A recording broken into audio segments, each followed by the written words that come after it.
Hello, നമസ്കാരം. എല്ലാവർക്കും dark മൂണിൻ്റെ പുതിയൊരു അധ്യായത്തിലേക്ക് സ്വാഗതം. ഈ ആഴ്ച ഞങ്ങൾ പറയാൻ പോകുന്നത് സാധാരണ എല്ലാവരും ചോദിക്കുന്ന ഒരു ചോദ്യമാണ്: പ്രേതങ്ങൾ ആളുകളെ കൊല്ലാറുണ്ടോ?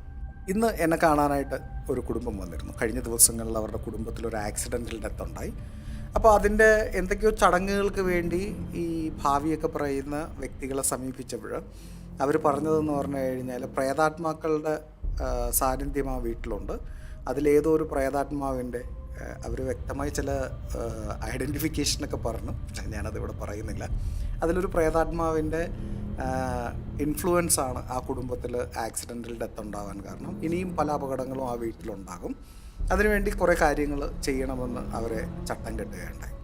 അങ്ങനെയാണ് അവർ എന്നെ കാണാനായിട്ട് വന്നത്. അപ്പോഴും ഞാൻ അവരെ കാര്യങ്ങളൊക്കെ പറഞ്ഞ് മനസ്സിലാക്കി. എല്ലാവർക്കും ഒരിക്കൽ കൂടി ഡാർക്ക് മൂണിലേക്ക് സ്വാഗതം.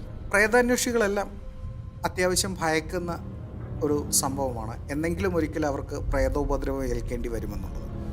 തീർച്ചയായും പലതരത്തിലുള്ള ശാരീരികമായ ഉപദ്രവങ്ങൾ പലരും അനുഭവിച്ചതായി പറഞ്ഞിട്ടുണ്ട്. പക്ഷേ ഇന്ന് ഞാൻ പറയാൻ പോകുന്നത് നിങ്ങൾക്കൊരു പക്ഷേ പല യൂട്യൂബ് വീഡിയോകളിലും നിങ്ങൾ കേട്ടിട്ടുണ്ടാകും, നിങ്ങൾ കണ്ടിട്ടുമുണ്ടാകാം.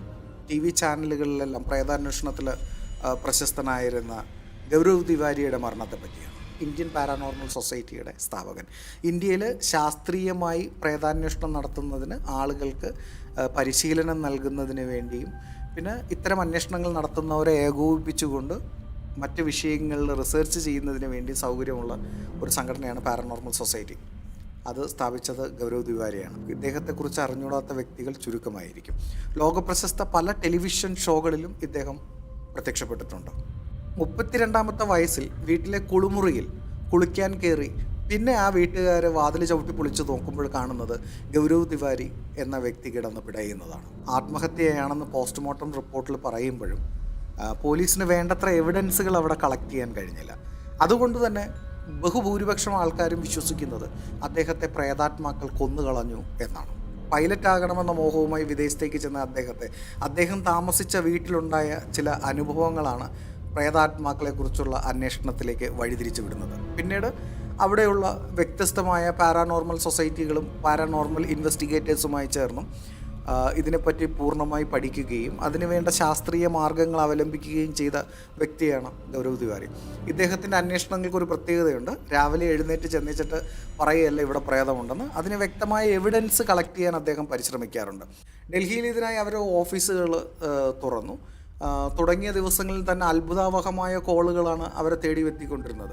ഇതിൽ അവർക്ക് ഉറപ്പുണ്ട് എന്ന് വിശ്വസിക്കുന്ന പല വിഷയങ്ങളും തിരഞ്ഞെടുത്ത് ആ സ്ഥലത്ത് പോവുകയും ആ സ്ഥലങ്ങളെപ്പറ്റി പഠനം നടത്തുകയും ചെയ്തിട്ടുണ്ട്. നോർമൽ പ്രേതാനുഭവങ്ങളോടൊന്നും ഗൗരവ് തിവാരിക്ക് വലിയ താല്പര്യമൊന്നും ഉണ്ടായിരുന്നില്ല. എങ്കിലും വിശ്വാസമെന്ന് തോന്നുന്ന പരാതികളൊക്കെ അദ്ദേഹം അന്വേഷിക്കുക തന്നെ ചെയ്തിരുന്നു. 98% പ്രശ്നങ്ങളും മാനസികമായ ബുദ്ധിമുട്ടുകളാണ്. അവയ്ക്ക് കൗൺസിലിങ്ങും തെറാപ്പികളും മറ്റു കാര്യങ്ങളും കൊണ്ട് മാറുമെന്ന് അദ്ദേഹം ഉറപ്പിച്ചു പറഞ്ഞിട്ടുണ്ട്. എന്നാൽ ബാക്കിയുള്ള 2% അദൃശ്യ ശക്തികളുടെ സാന്നിധ്യം അദ്ദേഹം അനുഭവപ്പെട്ടിട്ടുണ്ട്. ഒരു പക്ഷേ ഇത്രയും ധൈര്യശാലിയായി ഒറ്റയ്ക്ക് പല സ്ഥലങ്ങളിലും ചെന്ന് ഗവേഷണം നടത്തുന്ന പാരനോർമൽ ഇൻവെസ്റ്റിഗേറ്ററിൽ വളരെ ശ്രദ്ധേയനായിരുന്നു ഗൗരവ് തിവാരി. കാരണം അദ്ദേഹത്തിന് ആ വിഷയത്തെക്കുറിച്ച് ആഴമായ അറിവുണ്ടായിരുന്നു. ഈ ഒറ്റയ്ക്കുള്ള യാത്രകൾ തന്നെയായിരിക്കാം അദ്ദേഹത്തെ ഈ മരണത്തിലേക്ക് നയിച്ചത്. ഒരു ജൂലൈ മാസം 7-ാം തീയതിയാണ് ഗൗരവ് തിവാരിയുടെ മരണം സംഭവിക്കുന്നത്. പതിവ് പോലെ അദ്ദേഹം ഉറക്കം എഴുന്നേറ്റ് ബാത്റൂമിലേക്ക് പോയി കുളിക്കാൻ കയറി. എന്തൊക്കെയോ ശബ്ദങ്ങളൊക്കെ ആ ബാത്റൂമിൽ നിന്ന് കേട്ടു എന്നാണ് അവരുടെ ഭാര്യ പറയുന്നത്. അല്പം കഴിഞ്ഞും അദ്ദേഹത്തിൻ്റെ അനക്കമൊന്നും കാണാതായപ്പോൾ വീട്ടുകാർ തട്ടി വിളിച്ചു.